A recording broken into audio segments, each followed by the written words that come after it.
Bonjour, je suis Afusiata Karamoko, épouse Sisavane, DRH d'une holding financière. Je souhaite vous entretenir aujourd'hui dans le cadre de la capsule RH Mag, j'ai dit RH, d'un sujet RH spécifique, la mobilité interne. Alors, qu'est-ce que la mobilité interne? La mobilité interne a pour but de développer en interne l'employabilité des collaborateurs. Elle met en lien les aspirations des collaborateurs en termes de compétences, de projets professionnels avec l'évolution organisationnelle de l'entité.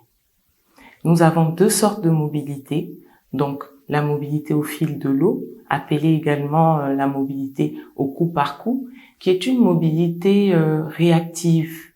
Et cette mobilité-là permet justement, selon les opportunités qui se présentent, de faire évoluer les collaborateurs selon leurs aspirations et également en fonction de l'évolution même de l'organisation. Et cela s'imbrique dans les mouvements normaux de l'entité, les départs et etc.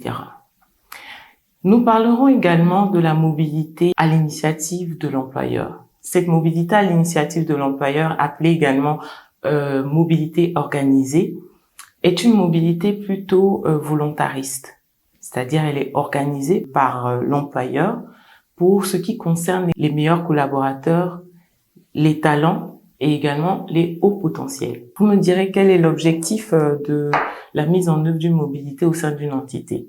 Eh bien, l'objectif, c'est de bien pouvoir créer une synergie sociale réelle et en même temps permettre de prévenir les défauts, les vacances de poste pour des postes stratégiques et clés et fidéliser les meilleurs collaborateurs.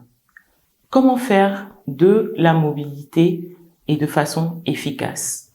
Pour faire de la mobilité de façon efficace, 3 points principaux dont il faut tenir compte. Le premier, c'est qu'il faille avoir une charte de mobilité, donc une politique de mobilité bien claire. Au-delà de cela, il faudrait également avoir au niveau de notre mobilité en tête qu'il ne faille pas confondre la mobilité et les avancements promotionnels. Parce que qui dit mobilité ne dit pas automatiquement promotion. Parce qu'il existe plusieurs sortes de mobilité. Donc les mobilités à la fois horizontales et les mobilités géographiques qui n'ont rien à voir des fois avec les mobilités verticales. Revenons à la charte de mobilité. La charte de mobilité doit correspondre à des conditions bien précises. La première condition est celle de la transparence, donc la clarté des critères qui sont évoqués dans cette charte. Au-delà de cela, il faut des conditions et ces conditions-là doivent tenir compte de l'inclusion, donc tenir compte de la diversité et éloigner toute aspiration de discrimination et également tenir compte des compétences et des performances. Et pour cela, nous avons en interne des systèmes d'appréciation qui sont des outils justement pour pouvoir jauger les éléments évoqués en termes de compétences justement et de performance. Il y a également des conditions de confidentialité. Tant que le processus n'est pas terminé, il ne serait pas opportun de pouvoir s'étendre et donner des informations pour éviter certaines frustrations en interne.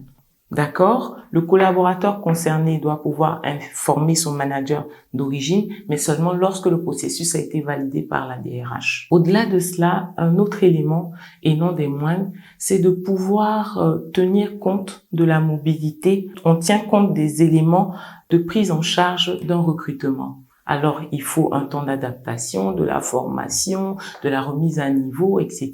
Donc, tous ces éléments doivent être pris en compte dans le cadre de la mobilité pour faire de la mobilité efficace. Le dernier point en relation avec les conditions de la mobilité efficace, c'est celui de pouvoir faire de la formation aux managers. Les managers sont également des RH, mais à petite échelle. Donc, c'est un élément dont il faille tenir compte, qu'ils soient informés et qu'ils sachent comment le processus fonctionne pour éviter qu'il y ait des échecs à ce niveau-là. Donc, sachez également qu'il y a d'autres sujets je dirais parallèles, mais à la fois complémentaires au sujet de la mobilité, ce sont les cas des plans de succession et l'identification des talents. Mais c'est un autre sujet et nous pourrons en parler une prochaine fois.